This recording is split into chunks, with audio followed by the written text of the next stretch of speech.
Hey there, welcome to the second emulation tutorial video that I've decided to do. We're going to step up our game a little bit and we're actually going to download our first console emulation, or emulator I should say, and that is in the form of Jnes. Now, link in the description below. You simply just download the installer for it and run through the setup wizard. The wizard's pretty straightforward. There's not too much to click in terms of certain settings and whatnot. I just pretty much ran myself through it and downloaded it myself. So once you've done that, obviously get a few of the games that you want. They come in a different format, so I'm not too sure what the format is, but we'll have a look in a moment. I can never really remember NES files formats. I think it might just be NES files, I'm not sure. Just let me quickly open it up. Yeah, they come under as .NES, so they are NES files.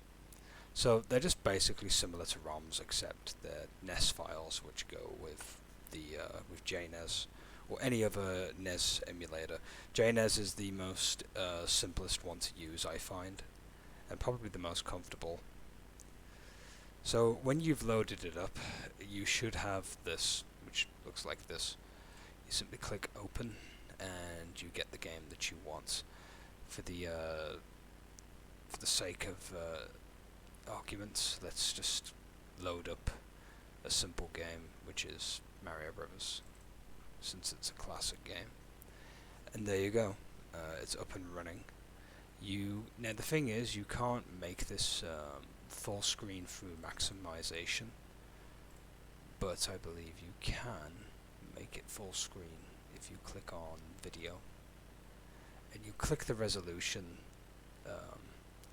that you want when it's windowed. Unfortunately, windowed only goes up to that much. So what you'll want is the full screen, which stretch to fit to the entire screen, which is what you'll want. So to get it in full screen, give me a second, it's been a while. There we go, you have Alt and Enter. I can't believe I passed it like multiple times, how embarrassing. But yeah, you can click on here, or you can just press Alt and Enter on your keyboard. And here you go, you have the NES game in full screen. I'm just going to quickly play a little bit just to show you that it's functioning fine.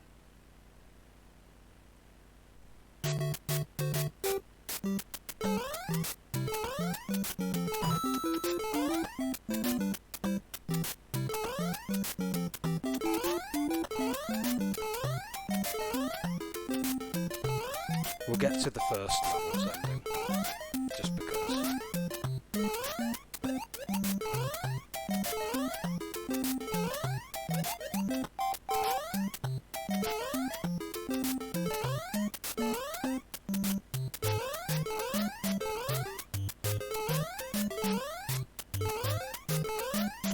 There we go. As you can see, Jnes works perfectly fine. So to get out full screen, you just press Escape on your keyboard. Naturally, you can pause the emulator, you can reset, and you can do all the stuff that you can do on a regular emulator. You can also close the game down to load up another one, or you can just open while the game's open, like every other emulator, or at least this works pretty much just like the GBA one, really, except it's just NES flavor. I only have a few NES games downloaded. I'm not. I like the NES, but I'm not massively too in love with it in parts. I find the library to be quite selective in parts. I just basically downloaded the games that are more fun to me. There's probably a few more that I cannot think of at the top of my head, but there you go. That's pretty much the NES emulator in a nutshell. I'll quickly show you the configuration stuff real fast for your controller and that, because of course naturally when you get it out of the setup wizard and you load it up, it's going to have the keyboard inputs by default. So you just click input and of course it's already recognized my controller that I plugged in, and you can set your buttons. So for example, I'll just use the keyboard here. So, you know, I want to go left, I'm just going to click left on the D-pad. Whoops, I've messed that up. Bear with me a minute. I've got to switch it back to the controller. So I just want to use left on my pad, there we go. Make sure when you do have a pad plugged in that you click on here. If you have an Xbox One controller, it should pick it up fine. I believe PS4 and Xbox 360 controllers work. PS3 as well, I believe. You'll just have to click on the device for it to be recognized. You can also do the setup, and you can also have auto. You'll have the emulator decide what buttons for you. Me, I just have them done a certain way because it's the way that I prefer to play. You can also do connection as well as have the joypad or the zapper. I believe the zapper is the light gun. I haven't really played with the zapper function all that often. There's probably a USB zapper that you could probably get online, and I guess if you was to plug it in, it would work fine, and it would pick it up. But I don't really play many light gun games. I think the only light gun game that I can think of on NES is Duck Hunt, now that I think about it. You can also set up your turbo buttons. There's two turbo buttons, turbo A and B. I believe they do the same thing. It's just if you want to map them to either or, you can. I just have them mapped to my keyboard because I don't rely on turbo on my controller all that often when I'm playing NES games anyway.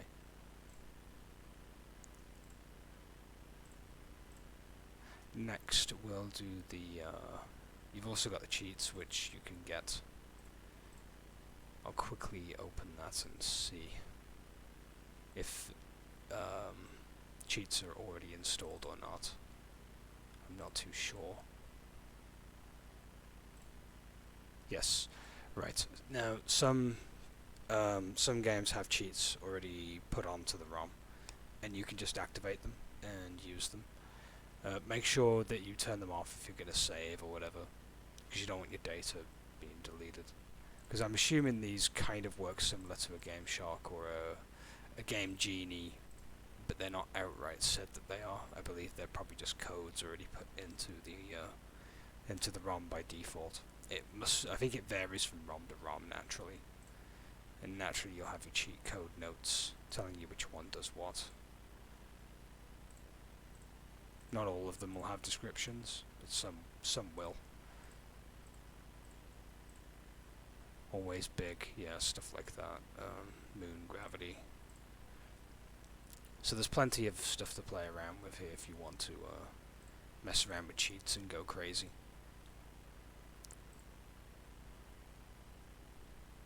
Next is your audio. Some people are probably going to say that the game is a little bit loud, and that is true. NES games are kind of loud on this emulator, but you can kind of remedy it by going to the mixer and turning most of these down a bit. You can also remedy the loudness with you can have it turned off to stereo and have it mono if you so wish. There's also an audio graph, which is interesting. I've never really used this all that much, but it will give you an idea of how loud the sound will be. It actually plays alongside of that quite nicely. So let's say I do want to, whoops, ignore that. So let's say I do want to turn it down slightly. Let's make it 3 bars for every piece here. Yeah, 3 bars. This is just rough setting, it's not dead on. Well, it's way off.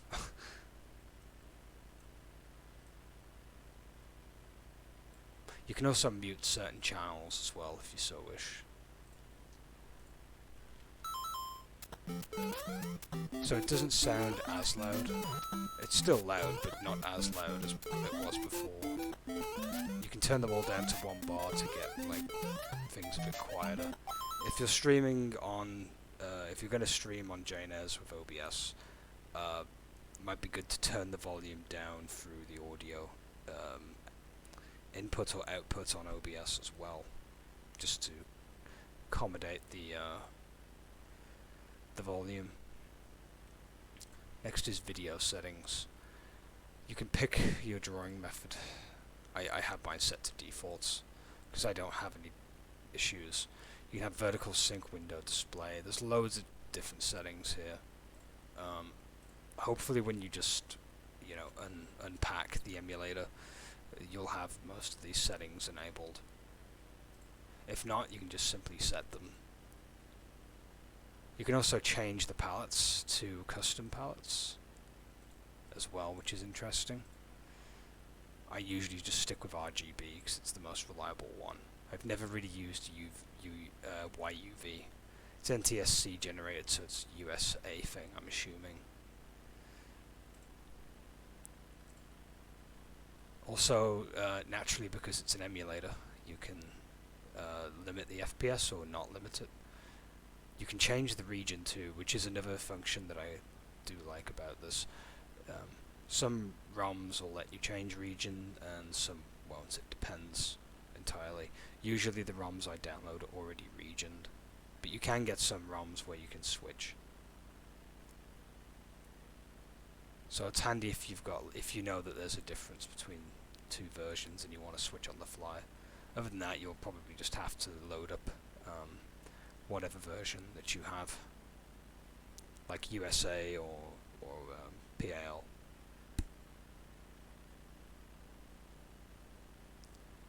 Last but not least is your settings. You can store your saves in a subfolder. You can just change the directory path if you want. If you want your your save data to be placed elsewhere. I'm just going to turn the audio graph off because there's no need for me to have it up. It's a nice little feature though if you want to see the audio being played. You can also have the ROM browser be like a small icon or a large icon. You can pick the language, stuff like that. This stuff should all be on the setup wizard when you start. But most of the stuff is all set by default, naturally. We're also going to do one more game, just because, why not? Quickly do an old classic.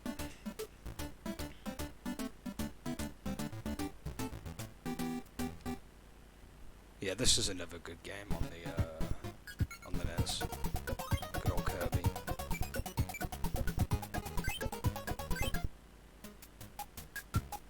This is a file I beat a while back by the looks of it. I'll quickly full screen this.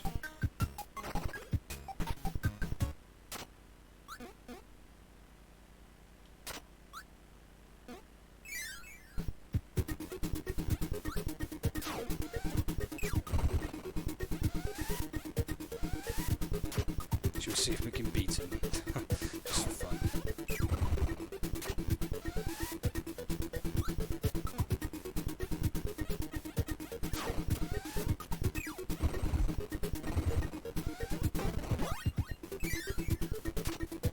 And there you go, that's pretty much just Kirby.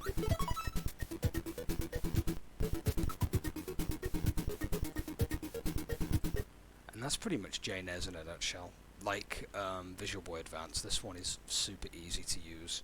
There's not tons of depth to it.